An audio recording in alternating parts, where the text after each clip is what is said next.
came down and took your friend away. But courtesy of Hollywood, UFOs have been landing in the U.S. for many years. We've all seen them on the silver screen. New York has come under attack. Witnesses claim to have seen hundreds of UFOs. Alien life, and our world will never feel quite the same again. Enough people claim to have spotted them in real life. More people in this country have seen UFOs and I think approve of George Bush's presidency. Including a handful of celebrities and politicians. Did you see a UFO? I did, and the rest of the account, I didn't.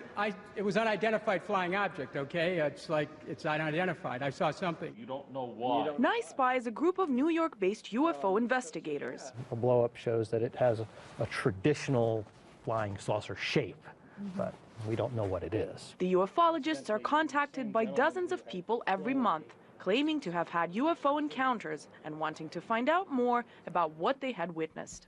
A UFO just means we see something in the sky, we don't know what it is, and as I said, 99% of the time it has a conventional explanation. But that 1% of the time, those are the cases that we're really interested in. This group says curiosity about UFOs is largely ridiculed only because it's not a science that can be measured and proven in a lab. After now studying the subject for 50 years, I can't tell you what a UFO is, and I believe that anybody that tries to tell you what it is, you better run the other way. In the digital world of today, alleged footage of unidentified flying objects is easy to fake. So more often than not, attention seekers create endless myths to debunk.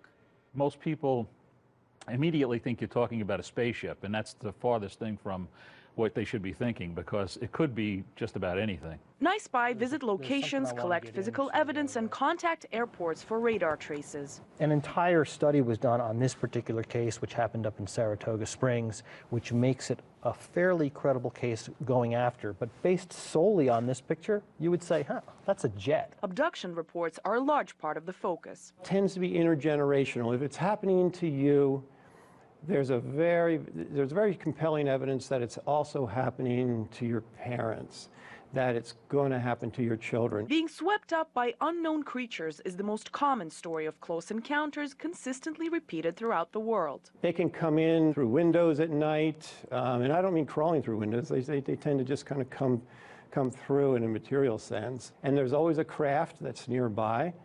They seem to be taken up into this craft and they're examined. It's a very clinical experience. It's very impersonal. These ufologists say people tend to fear the unknown, and that's why the subject is largely taboo. Can you imagine the President of the United States going on air some night and saying, we're being visited by beings from we don't know where, and we have no control over what they do?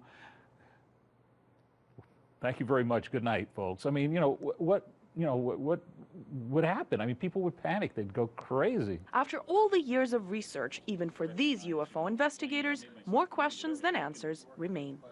Anastasia Churkina, RT, New York.